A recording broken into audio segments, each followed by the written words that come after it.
Hello friends, let's learn with ലാവുഷിയുടെ മറ്റൊരു video ക്ലാസ്സിലേക്ക് എല്ലാവർക്കും സ്വാഗതം. ഇന്നത്തെ ആനുകാലികം. വിക്കിപീഡിയയ്ക്ക് ബദലായി X Tesla CEO Elon Musk അവതരിപ്പിച്ച ഓൺലൈൻ സർവ്വവിജ്ഞാനകോശം ഗ്രോക്കിപീഡിയ. വിക്കിപീഡിയയ്ക്ക് പകരമായിട്ട് എക്സ് ടെസ്ല CEO ആയിട്ടുള്ള ഇലോൺ മസ്ക് അവതരിപ്പിച്ച ഓൺലൈൻ സർവ്വവിജ്ഞാനകോശമാണ് ഗ്രോക്കിപീഡിയ. ഇലോൺ മസ്ക് അവതരിപ്പിച്ച സർവ്വവിജ്ഞാനകോശം എങ്ങനെയുള്ളത്? ഓൺലൈൻ സർവ്വവിജ്ഞാനകോശമാണ് ഗ്രോക്കിപീഡിയ. അടുത്ത ചോദ്യം, കൺട്രോളർ ജനറൽ ഓഫ് ഡിഫൻസ് അക്കൗണ്ട്സായി ചുമതലയേറ്റത് Vishwajit Sahay. Controller general of defence അക്കൗണ്ട്സായി ചുമതലയേറ്റത് വിശ്വജിത് സഹായ്. 2025 നവംബർ 1 മുതൽ RK അറോറയുടെ പിൻഗാമിയായാണ് വിശ്വജിത് സഹായ് ചുമതലയേറ്റത്. 2025 നവംബർ 1 മുതൽ RK അറോറയുടെ പിൻഗാമിയായാണ് വിശ്വജിത് സഹായ് ചുമതലയേറ്റത്. Controller general of defence accounts ആണ് ഡിഫൻസ് അക്കൗണ്ട്സ് ഡിപ്പാർട്ട്മെൻറ്റിൻ്റെ മേധാവി. ഈ controller general of defence accounts ആണ് ഡിഫൻസ് അക്കൗണ്ട്സ് ഡിപ്പാർട്ട്മെൻറ്റ്സിൻ്റെ മേധാവി. കൂടാതെ സായുധ സേനകളുടെയും അനുബന്ധ സ്ഥാപനങ്ങളുടെയും സാമ്പത്തിക മാനേജ്മെൻറ്റിൻ്റെ ഉത്തരവാദിത്തമുള്ള പ്രതിരോധ മന്ത്രാലയത്തിൻ്റെ മുഖ്യ അക്കൗണ്ടിംഗ് ഓഫീസറും ഇദ്ദേഹമാണ്. കൂടാതെ സായുധ സേനകളുടെയും അനുബന്ധ സ്ഥാപനങ്ങളുടെയും സാമ്പത്തിക മാനേജ്മെൻറ്റിൻ്റെ ഉത്തരവാദിത്തമുള്ള പ്രതിരോധ മന്ത്രാലയത്തിൻ്റെ മുഖ്യ അക്കൗണ്ടിംഗ് ഓഫീസറും ഇദ്ദേഹമാണ്. അടുത്ത ചോദ്യം, ഒമാനിലെ national university of science and ടെക്നോളജിയുടെ ചാൻസലറായി നിയമിതനായ പ്രമുഖ വ്യവസായി ഡോക്ടർ P. മുഹമ്മദ് അലി. ഒമാനിലെ national university of science and ടെക്നോളജിയുടെ ചാൻസലറായി നിയമിതനായ പ്രമുഖ വ്യവസായിയാണ് ഡോക്ടർ P. മുഹമ്മദ് അലി. ഇദ്ദേഹം ഗൾഫാർ മുഹമ്മദ് അലി എന്നും അറിയപ്പെടുന്നുണ്ട്. ആരാണ്? ഒമാനിലെ national university of science and ടെക്നോളജിയുടെ ചാൻസലറായിട്ട് നിയമിതനായത് ഡോക്ടർ P. മുഹമ്മദ് അലിയാണ്. ഇദ്ദേഹം ഗൾഫാർ മുഹമ്മദ് അലി എന്ന് കൂടി അറിയപ്പെടുന്നുണ്ട്. അമേരിക്കൻ വൈദ്യുത വാഹന നിർമ്മാതാക്കളായ ടെസ്ലയുടെ ഇന്ത്യയിലെ മേധാവിയായി നിയമിതനായത് ശരത് അഗർവാൾ. അമേരിക്കൻ വൈദ്യുത വാഹന നിർമ്മാതാക്കളായ ടെസ്ലയുടെ ഇന്ത്യയിലെ മേധാവിയായി നിയമിതനായത് ശരത് അഗർവാൾ ആണ്. അടുത്ത ചോദ്യം, അന്താരാഷ്ട്ര നാണയനിധിയുടെ കണക്കുകൾ പ്രകാരം ആഗോളതലത്തിൽ മൊത്തം ആഭ്യന്തര ഉൽപ്പാദനത്തിൻ്റെ അടിസ്ഥാനത്തിൽ കടബാധ്യത കൂടിയ രാജ്യങ്ങളുടെ പട്ടികയിൽ ഒന്നാമത്തെ രാജ്യം ജപ്പാൻ. അന്താരാഷ്ട്ര നാണയനിധിയുടെ അതായത് IMFൻ്റെ കണക്കുകൾ പ്രകാരം ആഗോളതലത്തിൽ മൊത്തം ആഭ്യന്തര ഉൽപ്പാദനത്തിൻ്റെ അതായത് GDPയുടെ അടിസ്ഥാനത്തിൽ കടബാധ്യത കൂടിയ രാജ്യങ്ങളുടെ പട്ടികയിൽ ഒന്നാമതെത്തിയത് ജപ്പാനാണ്. ഇന്ത്യയുടെ സ്ഥാനം 35 ഇന്ത്യയുടെ സ്ഥാനം 35. അടുത്ത ചോദ്യം, ചൈനീസ് അതിർത്തിയിൽ ഇന്ത്യ നടത്തുന്ന സംയുക്ത സൈനിക അഭ്യാസമാണ് പൂർവി പ്രചണ്ഡ് പ്രഹാർ. നമ്മൾ ഇത് ഇന്നലെ പറഞ്ഞിട്ടുണ്ടായിരുന്നു. ഇന്നലെ പറഞ്ഞത് ഇങ്ങനെയാണ്: പൂർവി പ്രചണ്ഡ് പ്രഹാർ സംയുക്ത സൈനികാഭ്യാസം നടക്കുന്നത് എവിടെയാണ്? അരുണാചൽ പ്രദേശ് എന്ന് നമ്മൾ ഇന്നലെ പറഞ്ഞിട്ടുണ്ടായിരുന്നു. അതിൽ കൂടുതൽ ഡീറ്റെയിൽസ് നമ്മൾ പറഞ്ഞിട്ടുണ്ടായിരുന്നില്ല. അപ്പോൾ അതിനെക്കുറിച്ച് നമുക്ക് കൂടുതൽ അറിയാം. കാരണം നമുക്കറിയാം ഓപ്പറേഷൻ സിന്ദൂറിനെ കുറിച്ചൊക്കെ നമുക്ക് ഒരുപാട് ചോദ്യങ്ങൾ PSC പരീക്ഷയ്ക്ക് വന്നിട്ടുണ്ട് അല്ലേ. അപ്പോൾ ഇതും ചിലപ്പോൾ വരുന്ന PSC പരീക്ഷയിൽ ഒരു ചോദ്യമായിട്ട് വരാം, സ്റ്റേറ്റ്മെൻറ്റ് ചോദ്യങ്ങളായിട്ട് വരാം. അപ്പോൾ അതിനെക്കുറിച്ച് കൂടുതൽ അറിയുന്നത് നല്ലതായിരിക്കും. അപ്പോൾ എന്താ ചോദ്യം? ചൈനീസ് അതിർത്തിയിൽ ഇന്ത്യ നടത്തുന്ന സംയുക്ത സൈനിക അഭ്യാസമാണ് പൂർവി പ്രചണ്ഡ് പ്രഹാർ. പൂർവി പ്രചണ്ഡ് പ്രഹാർ. ഈസ്റ്റേൺ കമാൻഡിൻ്റെ നേതൃത്വത്തിൽ നവംബർ 11 മുതൽ 15 വരെയാണ് പൂർവി പ്രചണ്ഡ് പ്രഹാർ എന്ന് പേരിട്ട സംയുക്ത സൈനികാഭ്യാസം നടക്കുന്നത്. എപ്പോൾ മുതലാണ്? നവംബർ 11 മുതൽ 15 വരെയാണ് പൂർവി പ്രചണ്ഡ് പ്രഹാർ എന്ന് പേരിട്ട സംയുക്ത സൈനികാഭ്യാസം നടക്കുന്നത്. ഇതൊരു ത്രിസർവീസ് സൈനികാഭ്യാസമാണ്. എന്താണ് ത്രിസർവീസ് സൈനികാഭ്യാസം കൊണ്ട് ഉദ്ദേശിക്കുന്നത്? അതായത് ഇന്ത്യൻ കരസേന, നാവികസേന, വ്യോമസേന എന്നിവ സംയുക്തമായി നടത്തുന്ന അഭ്യാസമാണ് ഇത്. ഇതൊരു ത്രിസർവീസ് സൈനികാഭ്യാസമാണ്, ട്രൈ സർവീസ് സൈനികാഭ്യാസമാണ്. അതായത് ഇന്ത്യയുടെ കരസേനയും നാവികസേനയും വ്യോമസേനയും സംയുക്തമായി നടത്തുന്ന അഭ്യാസമാണിത്. ഏത്? പൂർവി പ്രചണ്ഡ് പ്രഹാർ. പൂർവി പ്രചണ്ഡ് പ്രഹാർ. അരുണാചൽ പ്രദേശിൽ നിയന്ത്രണ രേഖയ്ക്ക് 30 കിലോമീറ്റർ അകലെയാണ് അഭ്യാസം നടത്തുക. അരുണാചൽ പ്രദേശിൽ നിയന്ത്രണ രേഖയ്ക്ക് 30 കിലോമീറ്റർ അകലെയാണ് അഭ്യാസം നടത്തുക. കറക്റ്റ് നമ്മൾ പറയുകയാണെങ്കിൽ അരുണാചൽ പ്രദേശിലെ മെജുക എന്ന് പറയുന്ന സ്ഥലത്താണ് ഈ അഭ്യാസം നടക്കുന്നത്. അരുണാചൽ പ്രദേശിലെ മെജുക എന്ന് പറയുന്ന സ്ഥലത്താണ് ഈ അഭ്യാസം നടക്കുന്നത്. അതായത് ഇനി നടക്കാൻ വേണ്ടി പോകുന്നത്. ഓക്കെ. അപ്പോൾ 2023 നടത്തിയ ബാലപ്രഹാർ, 2024 നടത്തിയ പൂർവി പ്രഹാർ അഭ്യാസങ്ങളുടെ തുടർച്ചയാണ് പൂർവി പ്രചണ്ഡ് പ്രഹാർ. 2023 ബാലപ്രഹാർ എന്നുള്ള പേരിൽ ഒരു അഭ്യാസം നടന്നിട്ടുണ്ടായിരുന്നു. 2024 പൂർവി പ്രഹാർ എന്ന് പറയുന്ന പേരിൽ ഒരു അഭ്യാസം നടന്നിട്ടുണ്ടായിരുന്നു. അതിൻ്റെയൊക്കെ തുടർച്ചയാണ് ഇനി നടക്കാൻ വേണ്ടി പോകുന്ന പൂർവി പ്രചണ്ഡ് പ്രഹാർ. എവിടെ വെച്ചാണ് നടക്കാൻ പോകുന്നത്? അരുണാചൽ പ്രദേശിലെ മെജുക എന്ന് പറയുന്ന സ്ഥലത്ത്. ഇനി മെജുക ഓർമ്മയില്ലെങ്കിലും അരുണാചൽ പ്രദേശ് എന്നുള്ളത് ഓർത്ത് വെക്കുക. അരുണാചൽ പ്രദേശിലാണ് എന്ത് നടക്കുന്നത്? പൂർവി പ്രചണ്ഡ് പ്രഹാർ. അടുത്ത ചോദ്യം, രാജ്യത്ത് 100% അർബുദ സാക്ഷരത നേടുന്ന ആദ്യ നഗരസഭയാണ് കോട്ടയ്ക്കൽ. രാജ്യത്ത് 100% അർബുദ സാക്ഷരത നേടുന്ന ആദ്യ നഗരസഭയാണ് കോട്ടയ്ക്കൽ. ക്യാൻ കെയർ ഇന്ത്യ ഫൗണ്ടേഷനും നഗരസഭയും സംയുക്തമായി നടത്തിയ പ്രവർത്തനങ്ങളിലൂടെയാണ് ഈ നേട്ടം കൈവരിച്ചത്. ജസ്റ്റ് ഓർത്ത് വെച്ചാൽ മതി. ക്യാൻ കെയർ ഇന്ത്യ ഫൗണ്ടേഷനും നഗരസഭയും സംയുക്തമായി നടത്തിയ പ്രവർത്തനങ്ങളിലൂടെയാണ് നേട്ടം കൈവരിച്ചത്. അടുത്ത ചോദ്യം, ഐക്യരാഷ്ട്ര സംഘടന ക്വാണ്ടം സിദ്ധാന്തത്തിന്റെ ശതാബ്ദി ആഘോഷിക്കുന്നതിന്റെ ഭാഗമായി കൊച്ചിൻ ശാസ്ത്ര സാങ്കേതിക സർവകലാശാലയിലെ അതായത് കുസാറ്റിലെ ശാസ്ത്ര സമൂഹ കേന്ദ്രം മുൻകൈയെടുത്ത് സംഘടിപ്പിക്കുന്ന ശാസ്ത്ര സംവാദ പരിപാടിയാണ് ക്വാണ്ടം പൂച്ചയുടെ കേരള പര്യടനം. ഐക്യരാഷ്ട്ര സംഘടന ക്വാണ്ടം സിദ്ധാന്തത്തിന്റെ ശതാബ്ദി ആഘോഷിക്കുന്നതിന്റെ ഭാഗമായി കൊച്ചിൻ ശാസ്ത്ര സാങ്കേതിക സർവകലാശാലയിലെ ശാസ്ത്ര സമൂഹ കേന്ദ്രം മുൻകൈയെടുത്ത് സംഘടിപ്പിക്കുന്ന ശാസ്ത്ര സംവാദ പരിപാടിയാണ് ക്വാണ്ടം പൂച്ചയുടെ കേരള പര്യടനം. എന്താണ്? ക്വാണ്ടം പൂച്ചയുടെ കേരള പര്യടനം. ഇതൊരു ശാസ്ത്ര സംവാദ പരിപാടിയാണ്. ആരാ സംഘടിപ്പിക്കുന്നത്? കുസാറ്റിന്റെ ശാസ്ത്ര സമൂഹ കേന്ദ്രം മുൻകൈയെടുത്ത് സംഘടിപ്പിക്കുന്നത്. ഓക്കെ. അടുത്ത ചോദ്യം, ആലുവ ചുണങ്ങംവേലിയിൽ 250 കോടി രൂപ നിക്ഷേപത്തിൽ ആരംഭിക്കുന്ന പുതിയ വെയർ ഹൗസിനും ഇൻഡസ്ട്രിയൽ പാർക്കിനും തറക്കല്ലിടുന്നത് വ്യവസായ മന്ത്രി പി രാജീവ്. ആലുവയിലെ ചുണങ്ങംവേലിയിൽ 250 കോടി രൂപ നിക്ഷേപത്തിൽ ആരംഭിക്കുന്ന പുതിയ വെയർ ഹൗസിനും ഇൻഡസ്ട്രിയൽ പാർക്കിനും തറക്കല്ലിടുന്നത് വ്യവസായ മന്ത്രിയായിട്ടുള്ള പി രാജീവാണ്. വ്യവസായ മന്ത്രി പി രാജീവ്. ഉത്തർപ്രദേശിലെ ഗോണ്ടയിൽ നടന്ന ദേശീയ ഗ്രാപ്ലിംഗ് ചാമ്പ്യൻഷിപ്പിൽ സ്വർണം നേടിയ മലയാളി താരങ്ങളാണ് അശ്വതിയും ഇമ്രാനും. ഉത്തർപ്രദേശിലെ ഗോണ്ടയിൽ നടന്ന ദേശീയ ഗ്രാപ്ലിംഗ് ചാമ്പ്യൻഷിപ്പിൽ സ്വർണം നേടിയ മലയാളി താരങ്ങളാണ് അശ്വതിയും ഇമ്രാനും. കായിക രംഗത്തും ജീവകാരുണ്യ പ്രവർത്തനങ്ങൾക്കുമുള്ള സംഭാവനകളെ മാനിച്ച് നൈറ്റ് പദവി ഏറ്റുവാങ്ങിയ മുൻ ഇംഗ്ലണ്ട് ഫുട്ബോൾ ക്യാപ്റ്റനാണ് ഡേവിഡ് ബെക്കാം.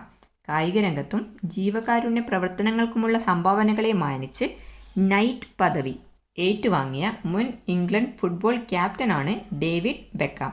ഇത്ര ആലോചിച്ചാൽ മതി. ഈ അടുത്ത് നൈറ്റ് പദവി കിട്ടിയത് ഡേവിഡ് ബെക്കാമിനാണ്. ഈ അടുത്ത് നൈറ്റ് പദവി ലഭിച്ചത് അല്ലെങ്കിൽ നൈറ്റ് പദവി ഏറ്റുവാങ്ങിയത് ആരാണ്? ഡേവിഡ് ബെക്കാമാണ്. അദ്ദേഹം മുൻ ഇംഗ്ലണ്ട് ഫുട്ബോൾ ക്യാപ്റ്റൻ ആയിരുന്നു. അടുത്ത ചോദ്യം, കുട്ടികളുടെ ദീർഘകാല സമ്പാദ്യത്തിനായി 2024 കേന്ദ്ര ബജറ്റിൽ പ്രഖ്യാപിച്ച ദേശീയ പെൻഷൻ സിസ്റ്റത്തിന് കീഴിലുള്ള പുതിയ പദ്ധതിയാണ് NPS വാത്സല്യ. കുട്ടികളുടെ ദീർഘകാല സമ്പാദ്യത്തിനായി 2024 കേന്ദ്ര ബജറ്റിൽ പ്രഖ്യാപിച്ച ദേശീയ പെൻഷൻ സിസ്റ്റത്തിന് അതായത് NPSന് കീഴിലുള്ള പുതിയ പദ്ധതിയാണ് NPS വാത്സല്യ. ഭാവിയിൽ മക്കളുടെ ജീവിതത്തിന് അധിക സുരക്ഷിതത്വം ഉറപ്പാക്കാൻ ലക്ഷ്യമിടുന്ന നിക്ഷേപ പദ്ധതിയാണ് NPS വാത്സല്യ. ഇതൊരു നിക്ഷേപ പദ്ധതിയാണ് NPS വാത്സല്യ. നമ്മുടെ ദേശീയ പെൻഷൻ സിസ്റ്റത്തിന് കീഴിലുള്ള ഒരു പുതിയ പദ്ധതിയാണ്. അതുപോലെ 18 വയസ്സിന് താഴെയുള്ള ഏതൊരു ഇന്ത്യൻ പൗരനും അതായത് പ്രവാസികൾ ഉൾപ്പെടെ ഏതൊരു ഇന്ത്യൻ പൗരനും അക്കൗണ്ട് തുറക്കാം. കുട്ടിയുടെ മാതാപിതാക്കൾക്കോ നിയമപരമായ രക്ഷിതാവിനോ അക്കൗണ്ട് തുറന്ന് കൈകാര്യം ചെയ്യാം. അതുപോലെ നിക്ഷേപത്തിന് പരമാവധി പരിധിയില്ല.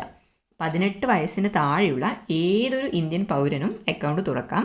കുട്ടിയുടെ മാതാപിതാക്കൾക്കോ നിയമപരമായ രക്ഷിതാവിനോ അക്കൗണ്ട് തുറന്ന് കൈകാര്യം ചെയ്യാം. അതുപോലെ നിക്ഷേപത്തിന് പരമാവധി പരിധി ഇല്ല. അടുത്ത ചോദ്യം, വ്യത്യസ്ത മേഖലകളിൽ പ്രത്യേക കഴിവ് പ്രകടിപ്പിക്കുന്ന കുട്ടികളെ പ്രോത്സാഹിപ്പിക്കുന്നതിനായി വനിതാ ശിശു വികസന വകുപ്പ് നൽകുന്ന പുരസ്കാരമാണ് ഉജ്ജ്വല ബാല്യം പുരസ്കാരം. വ്യത്യസ്ത മേഖലകളിൽ പ്രത്യേക കഴിവ് പ്രകടിപ്പിക്കുന്ന കുട്ടികളെ പ്രോത്സാഹിപ്പിക്കുന്നതിനായി വനിതാ ശിശു വികസന വകുപ്പ് നൽകുന്ന പുരസ്കാരമാണ് ഉജ്ജ്വല ബാല്യം പുരസ്കാരം. കല, കായികം, സാഹിത്യം, ശാസ്ത്രം, സാമൂഹികം, പരിസ്ഥിതി സംരക്ഷണം, IT മേഖല, കൃഷി, മാലിന്യ സംസ്കരണം, ജീവകാരുണ്യ പ്രവർത്തനം, ക്രാഫ്റ്റ്, ശില്പനിർമ്മാണം, അസാമാന്യ ധൈര്യത്തിലൂടെ നടത്തിയ പ്രവർത്തനം എന്നീ മേഖലകളെയും ഭിന്നശേഷി കുട്ടികളെയും ഉൾപ്പെടുത്തിയാണ് പുരസ്കാരം നൽകുന്നത്. അതുപോലെ ഉജ്ജ്വല ബാല്യം പുരസ്കാരത്തിന് അർഹയായ ചെസ് താരമാണ് ദിവി ബിജേഷ്. ഉജ്ജ്വല ബാല്യം പുരസ്കാരത്തിന് അർഹയായ ചെസ് താരമാണ് ദിവി ബിജേഷ്. അതുപോലെ ഞാൻ പഠിപ്പിച്ചൊരു സ്കൂളുണ്ടായിരുന്നു. ആ സ്കൂളിൽ ഉള്ളൊരു കുട്ടിക്ക്, ഞാൻ പഠിപ്പിച്ച കുട്ടിയൊന്നുമല്ല, ആ സ്കൂളിൽ ഇപ്പോൾ ഉള്ളൊരു കുട്ടിക്ക് ഈ ഉജ്ജ്വല ബാല്യം പുരസ്കാരം കിട്ടിയിട്ടുണ്ട്. ശ്രീദർശൻ എന്നാണ് കുട്ടിയുടെ പേര്. അപ്പോൾ കുട്ടിക്ക് ഞാൻ ക്ലാസ് നിർത്തിയിട്ടില്ല, പക്ഷേ ഞാൻ മുന്നേ പഠിപ്പിച്ച ഒരു സ്കൂളിലെ കുട്ടിയാണ്. അപ്പോൾ അതിൽ ഒരുപാട് സന്തോഷമുണ്ട്. അല്ലേ, ഇങ്ങനത്തെ പുരസ്കാരങ്ങളിലൊക്കെ നമ്മൾ അറിയുന്ന അല്ലെങ്കിൽ നമുക്കറിയുന്ന ആൾക്കാർക്ക് കിട്ടുക എന്ന് പറയുന്നത് ഒരു സന്തോഷമാണ്. അപ്പോൾ അത്രയേ ഉള്ളൂ. അടുത്ത ചോദ്യം, 2025 ഡെബറ റോജേഴ്സ് പുരസ്കാരം നേടിയ മലയാളി ശരണ്യ മൂർത്തിയുടെ പ്രസിദ്ധീകരിക്കാത്ത നോവലാണ് രാത്രി. 2025 ഡെബറ റോജേഴ്സ് പുരസ്കാരം നേടിയ മലയാളി ശരണ്യ മൂർത്തിയുടെ പ്രസിദ്ധീകരിക്കാത്ത നോവലാണ് രാത്രി. അടുത്ത ചോദ്യം, എറണാകുളം ബംഗളൂരു വന്ദേ ഭാരത് എക്സ്പ്രസ് 8 ഓൺലൈനായി ഫ്ലാഗ് ഓഫ് ചെയ്യുന്നത് നരേന്ദ്രമോദി. നമ്മുടെ പ്രധാനമന്ത്രി നരേന്ദ്രമോദിയാണ് എറണാകുളം ബംഗളൂരു വന്ദേ ഭാരത് എക്സ്പ്രസ് 8 ഓൺലൈനായി ഫ്ലാഗ് ഓഫ് ചെയ്യുന്നത്. സ്ത്രീകൾ, ട്രാൻസ്ജെൻഡർ എന്നിവർക്കായുള്ള സൗജന്യ ബസ് യാത്രയ്ക്കായി ഡൽഹി സർക്കാർ പുറത്തിറക്കിയ സംവിധാനമാണ് പിങ്ക് സഹേലി സ്മാർട്ട് കാർഡ്. സ്ത്രീകൾ, ട്രാൻസ്ജെൻഡർ എന്നിവർക്കായുള്ള സൗജന്യ ബസ് യാത്രയ്ക്കായി ഡൽഹി സർക്കാർ പുറത്തിറക്കിയ സംവിധാനമാണ് പിങ്ക് സഹേലി സ്മാർട്ട് കാർഡ്. അടുത്ത ചോദ്യം, ഏഷ്യൻ യൂത്ത് ഗെയിംസ് 2025 വേദി ബഹ്റൈനിലെ മനാമ. ഏഷ്യൻ യൂത്ത് ഗെയിംസ് 2025 വേദിയാണ് ബഹ്റൈനിലെ മനാമ. ഏഷ്യൻ യൂത്ത് ഗെയിംസിൻ്റെ 3ാം പതിപ്പിൻ്റെ വേദിയാണ് ബഹ്റൈനിലെ മനാമ. ഇന്ത്യക്ക് ഏഷ്യൻ യൂത്ത് ഗെയിംസിൽ 6ാം സ്ഥാനമാണ്. ഇന്ത്യക്ക് ഏഷ്യൻ യൂത്ത് ഗെയിംസിൽ 6ാം സ്ഥാനമാണ് ഉണ്ടായത്. 13 സ്വർണവും 18 വെള്ളിയും 17 വെങ്കലവും ഉൾപ്പെടെ 48 മെഡലുകൾ ഇന്ത്യ കരസ്ഥമാക്കി. 13 സ്വർണം, 18 വെള്ളി, 17 വെങ്കലം ഉൾപ്പെടെ 48 മെഡലുകൾ നേടി 6ാം സ്ഥാനത്താണ് ഇന്ത്യ. ഗെയിംസിൻ്റെ ആദ്യ പതിപ്പ് 2009 സിംഗപ്പൂരിലും രണ്ടാമത്തേത് 2013 ചൈനയിലും വെച്ചാണ് നടന്നത്. ഏഷ്യൻ യൂത്ത് ഗെയിംസിൻ്റെ ആദ്യ പതിപ്പ് 2009 സിംഗപ്പൂരിലും രണ്ടാമത്തേത് 2013 ചൈനയിലും വെച്ചാണ് നടന്നത്. അതുപോലെ 2029 2031 ഗെയിംസുകൾ യഥാക്രമം ഉസ്ബെക്കിസ്ഥാനിലും കംബോഡിയയിലും വെച്ച് നടക്കും. നമുക്കിതൊന്ന് മൊത്തത്തിൽ പറഞ്ഞാൽ, Asian youth games 2009 Singapore, 2013 China, 2025 Bahrain, 2029 നടക്കാൻ പോകുന്നത് ഉസ്ബെക്കിസ്ഥാൻ, 2029 നടക്കാൻ പോകുന്നത് ഉസ്ബെക്കിസ്ഥാൻ. അതുപോലെ 2031 നടക്കാൻ പോകുന്നത് കംബോഡിയ, 2031 നടക്കാൻ പോകുന്നത് Cambodia. 2009 Singapore, 2013 China, 2025 Bahrain, 2029 Uzbekistan, 2031 Cambodia. Okay, Asian youth games ഓർത്ത് വെക്കാം. അടുത്ത ചോദ്യം, ഇന്ത്യയുടെ 94ാമത് റാംസർ സൈറ്റായി പ്രഖ്യാപിച്ചത് ബീഹാറിലെ ഗോഗാബീൽ തടാകം. ഇന്ത്യയുടെ 94ാമത് റാംസർ സൈറ്റായി പ്രഖ്യാപിച്ചത് ബീഹാറിലെ ഗോഗാബീൽ തടാകം. ഇത് ബീഹാറിലെ ആദ്യത്തെ കമ്മ്യൂണിറ്റി റിസർവായി പ്രഖ്യാപിക്കപ്പെട്ടതാണ്.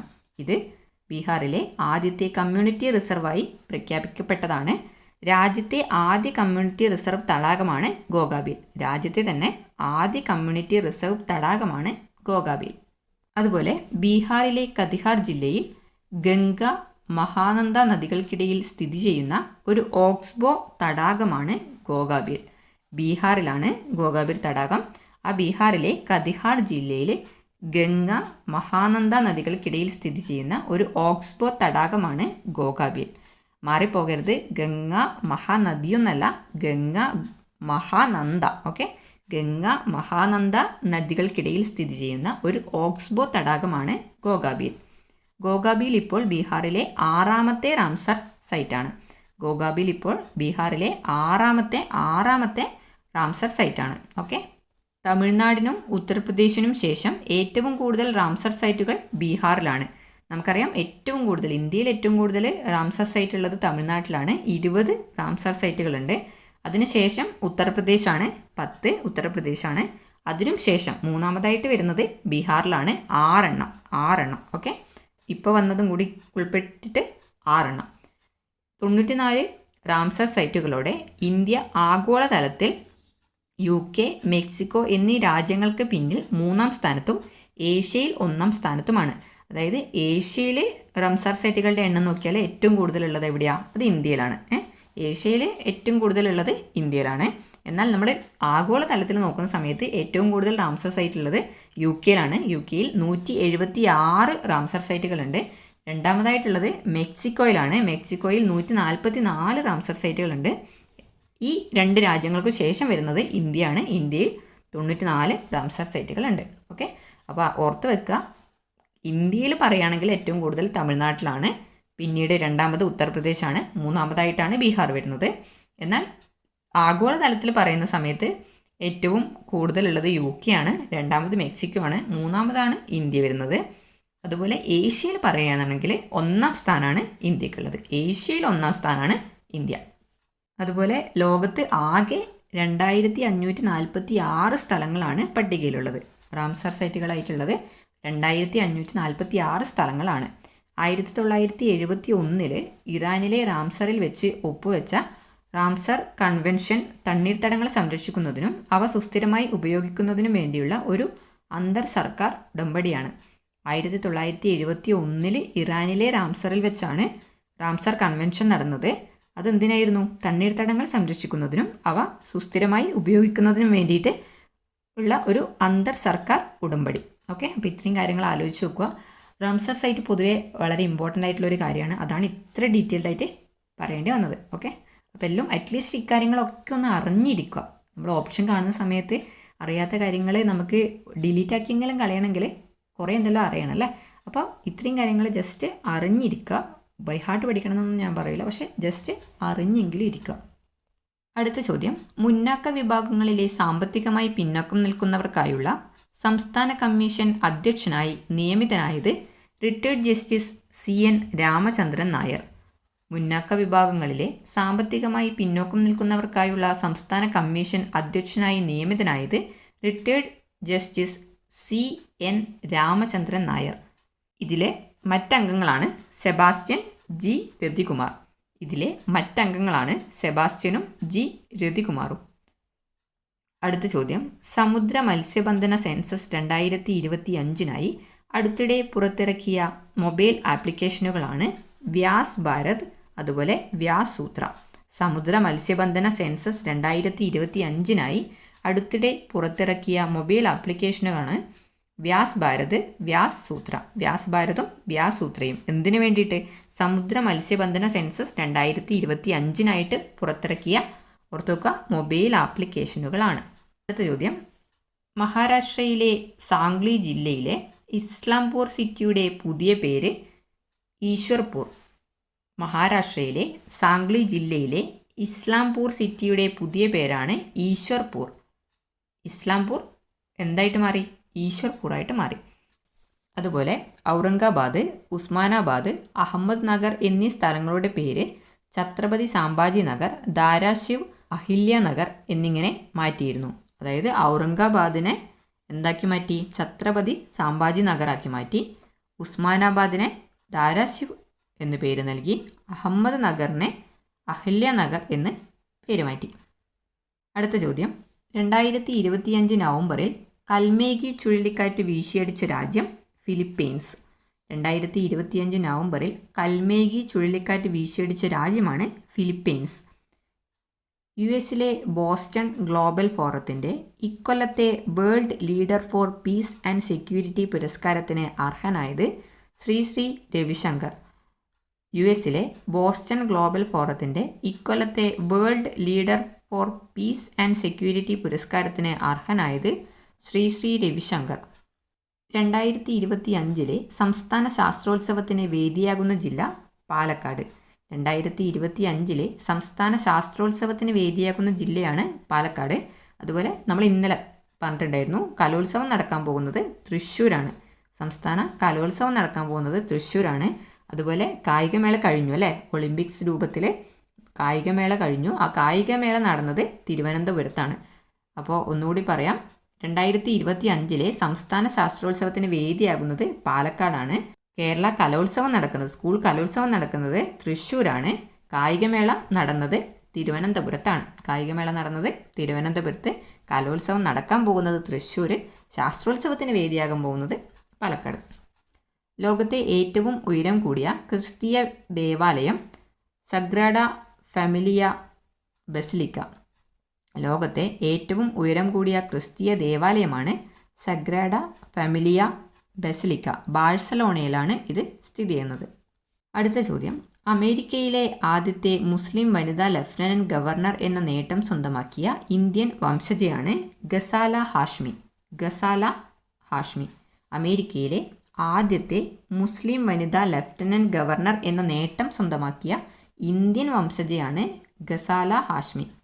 വിർജീനിയ സംസ്ഥാനത്തെ ഉന്നത പദവിയിലേക്ക് തിരഞ്ഞെടുക്കപ്പെടുന്ന ആദ്യത്തെ ഏഷ്യൻ അമേരിക്കൻ വ്യക്തി കൂടിയാണ് ഇവർ.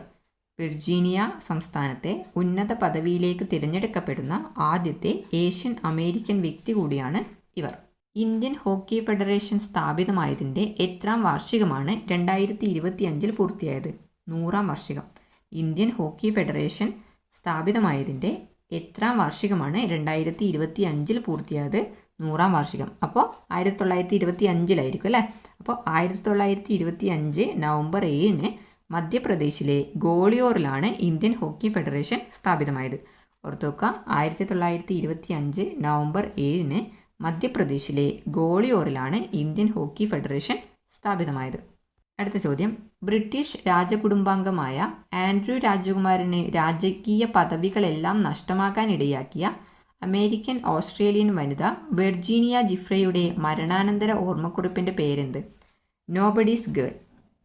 ബ്രിട്ടീഷ് രാജകുടുംബാംഗമായ ആൻഡ്രൂ രാജകുമാരന് രാജകീയ പദവികളെല്ലാം നഷ്ടമാകാനിടയാക്കിയ അമേരിക്കൻ ഓസ്ട്രേലിയൻ വനിത വെർജീനിയ ജിഫ്രെയുടെ മരണാനന്തര ഓർമ്മക്കുറിപ്പിൻ്റെ പേരാണ് നോബഡീസ് ഗേൾ. കുപ്രസിദ്ധമായ ജെഫ്രി എപ്സ്റ്റീൻ ലൈംഗികാതിക്രമ കേസിലെ അതിജീവിതയായിരുന്നു വെർജീനിയ. ഓക്കെ, കുപ്രസിദ്ധമായ ജെഫ്രി എപ്സ്റ്റീൻ ലൈംഗികാതിക്രമ കേസിലെ അതിജീവിതയായിരുന്നു വെർജീനിയ. ശാസ്ത്ര സാങ്കേതിക മേഖലയിലെ ആജീവനാന്ത നേട്ടങ്ങൾക്കായി കേന്ദ്ര സർക്കാർ നൽകുന്ന വിജ്ഞാൻ രത്ന പുരസ്കാരത്തിന് 2025 അർഹനായത് ജയൻ വിഷ്ണു നാർലിക്കർ. മരണാനന്തര ബഹുമതിയാണ്. ശാസ്ത്ര സാങ്കേതിക മേഖലയിലെ ആജീവനാന്ത നേട്ടങ്ങൾക്കായി കേന്ദ്ര സർക്കാർ നൽകുന്ന വിജ്ഞാൻ രത്ന പുരസ്കാരത്തിന് 2025 അർഹനായത് ജയൻ വിഷ്ണു നാർലിക്കറാണ്. മരണാനന്തര ബഹുമതിയായിട്ടാണ് അദ്ദേഹത്തിനിത് നൽകിയത്. അപ്പോൾ ഇത്രയും കാര്യങ്ങളാണ് നമുക്ക് ഇന്നത്തെ ആനുകാലിക ഭാഗത്ത് പറയാനായിട്ടുള്ളത്. ഇന്ന് നമ്മൾ ഒരുപാട് കാര്യങ്ങൾ ഡിസ്കസ് ചെയ്തിട്ടുണ്ട്. എല്ലാ കാര്യങ്ങളും ഓർത്ത് വെക്കുക. അതിൽ പലതും വളരെ വളരെ ഇമ്പോർട്ടൻ്റ് ആണ്. പലതും ഇനി വരുന്ന PSC പരീക്ഷകളിൽ നമുക്ക് പ്രതീക്ഷിക്കാൻ പറ്റുന്ന ക്വസ്റ്റ്യൻസ് ആണ്. അപ്പോൾ എല്ലാം ഒന്ന് നന്നായിട്ട് പഠിക്കുക. ബൈ ഹാർട്ട് പഠിക്കാനൊന്നും വേണ്ട. ജസ്റ്റ് ഇതൊക്കെ ഒന്ന് കേട്ട് പരിചയപ്പെട്ട് വെച്ചാൽ മാത്രം മതി. ഓപ്ഷൻ കാണുമ്പോൾ നിങ്ങൾക്കൊക്കെ എഴുതാൻ വേണ്ടി പറ്റും. നന്നായിട്ട് പഠിക്കുക, നന്നായിട്ട് റിവൈസ് ചെയ്യുക. പെട്ടെന്ന് തന്നെ ഗവൺമെൻറ് ജോലിയിൽ എല്ലാവർക്കും എത്താൻ വേണ്ടി പറ്റും. അപ്പോൾ നോട്ട് ഞാൻ നമ്മുടെ ടെലഗ്രാം ചാനലിൽ അപ്ലോഡ് ചെയ്യാം. Okay, thank